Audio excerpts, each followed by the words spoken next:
Hello and welcome to day 32 of our 33-day journey to merciful love. Today is entitled The Darkness. 3 words summarise our week of going into the darkness. 1, relate. 2, see. And 3, smile. We'll begin with relate. St. Therese doesn't always make a good first impression. In fact, I've often heard that when people first meet her in her writings, they think, I can't relate to her. They say, what do I have in common with a girl who grew up in a sheltered home, lived in a cloistered convent, and died at just 24 years old? But then as they get to know her more, they often say, I relate to her much more than any other saint. So why do people relate so much to someone who, on the surface, seems difficult to relate to? I think it's because even though she apparently never committed a mortal sin, she was absolutely convinced that, had God not sheltered her from an early age, she would have been a big sinner. And we believe her. We believe her particularly when she tells us that even if she had been a bigger sinner than we are, even if she had committed all the sins that could be committed, I would go, my heart broken, with sorrow, and throw myself into Jesus' arms, for I know how much he loves the prodigal child who returns to him. Somehow we all relate to that, or at least we want to. We relate to Therese because she's real. She's not a plaster statue high on a pedestal. In fact, we get the sense that she's right down here in the grittiness of ordinary life with the rest of us. Speaking of ordinary life, we can also relate to Therese's ordinariness. During her life, she was famous or well known. Indeed, her time in the convent truly was a hidden life, full of the daily darkness we all experience. Yes, she's a great saint, but her standout sanctity is that she did little things with great love.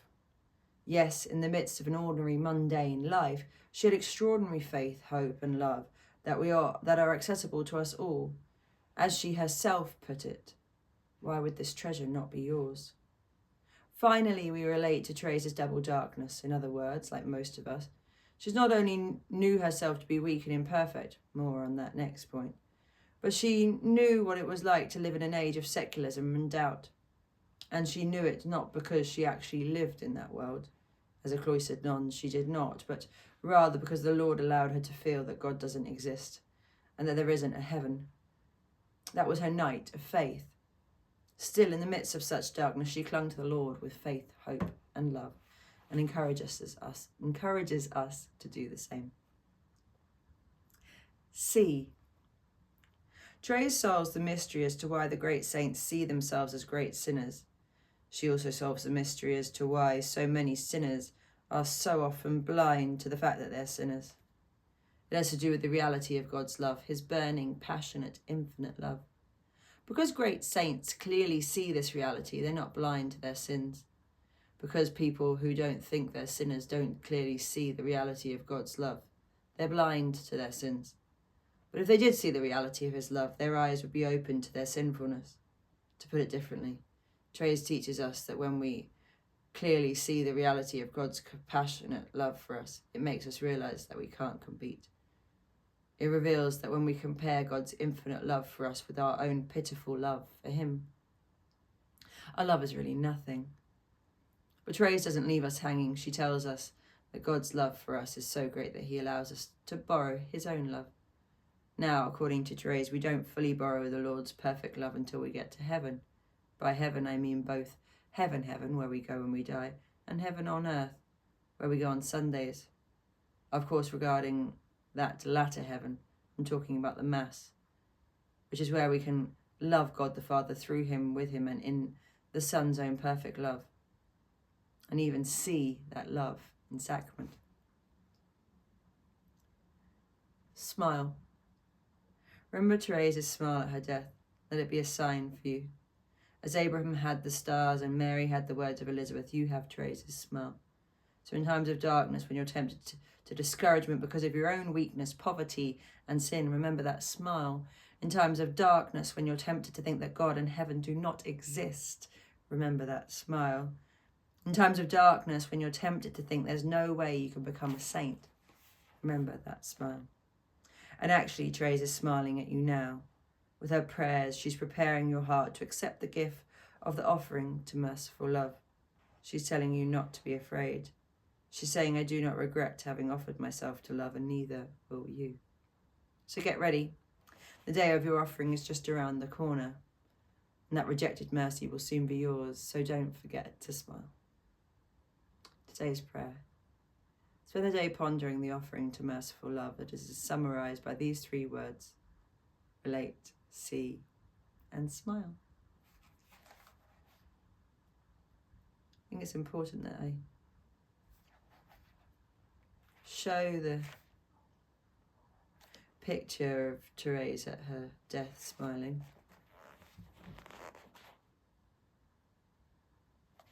And the ones just before.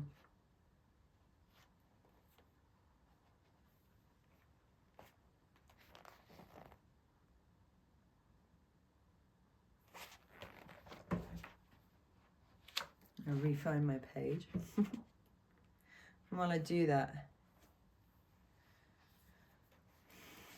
I've been reading a book at the moment called The Return of the Prodigal Son.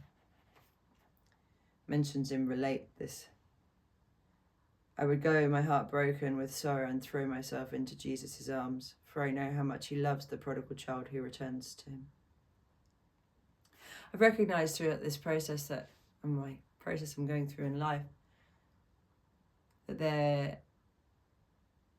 is a wound in relating to the Father, the concept of the Father as being safe, something that I can return to, something that is always consistently there for me and knows what my needs are and it's able to offer me love. I think sometimes our human life experiences can get in the way of, can block our experience of God. So I've been reading this book recommended by a priest, The Return of the Prodigal Son by Henry Nouwen. I think it's here.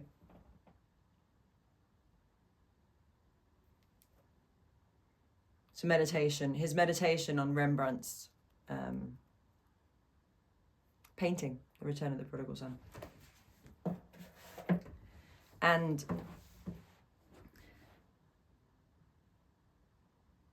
she says, even if I committed all the sins that could be committed, I would go to Jesus. And he loves the prodigal son who returns to him.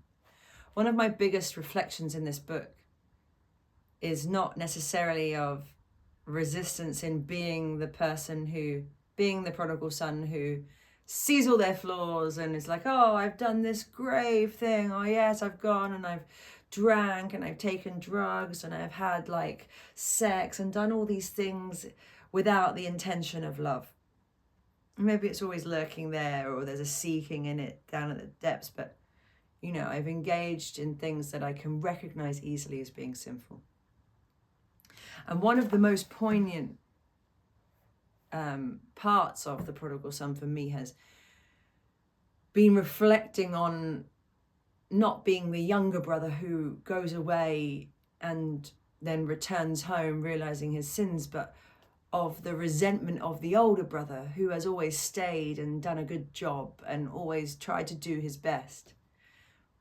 As an older child and as someone who kind of took on a lot of responsibility within the family at a very early age, I recognize there being this resentment within me that I feel almost entitled to.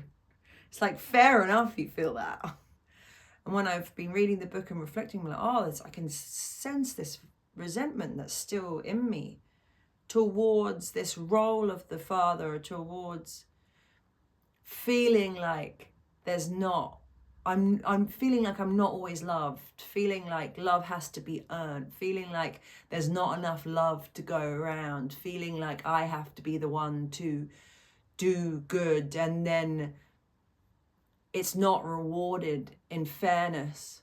You know, the idea that you can be the one holding down the house and then there's someone else that goes off, has the time of their lives, but then realizes that it wasn't really in alignment with God, and then comes back and is like, sorry, I messed up. And then the father kills the fattest calf and has a party. And it's like, but I've been here all the time and you haven't thrown a party for me. And I think it's really important for me to call that out in terms of Teresa saying that she could have done all the sins and God still would have loved her. And I think it's important for us to realize the things that aren't loving that we carry around doing good, like resentment and entitlement. These kind of more like subtle, sneaky things that live in us towards this like do-gooding attitude. The feeling that like doing good, feeling like you want something in return for it. Maybe not even consciously, but any area in your life where you are believing that you're being of service, you are offering, you are being given, like are giving out. Always make sure that you are doing it from the place of actually wanting to do it. Because giving resentfully is just not worth doing. Like, you have to give from a pure heart. You have to give because you want to. And you have to be able to speak to that part of you that maybe has resentment. I'm having big chats with myself around it. And look, it's okay. Like, we all have life experiences that cause us to feel certain things.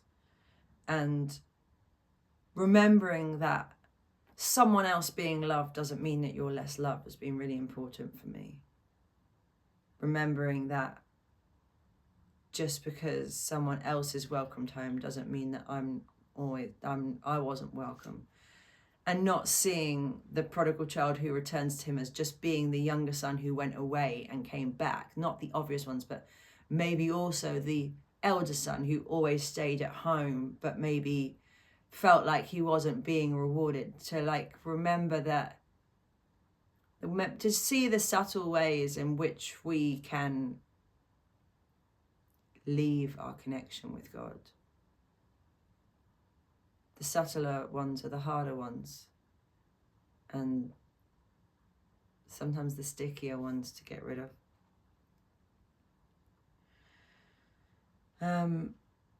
What else is there I want to say around relating, seeing and smiling? Oh, today's prayer, I didn't even say that yet. Spend the day pondering the offering to merciful love as it is summarized by these 3 words: relate, see and smile.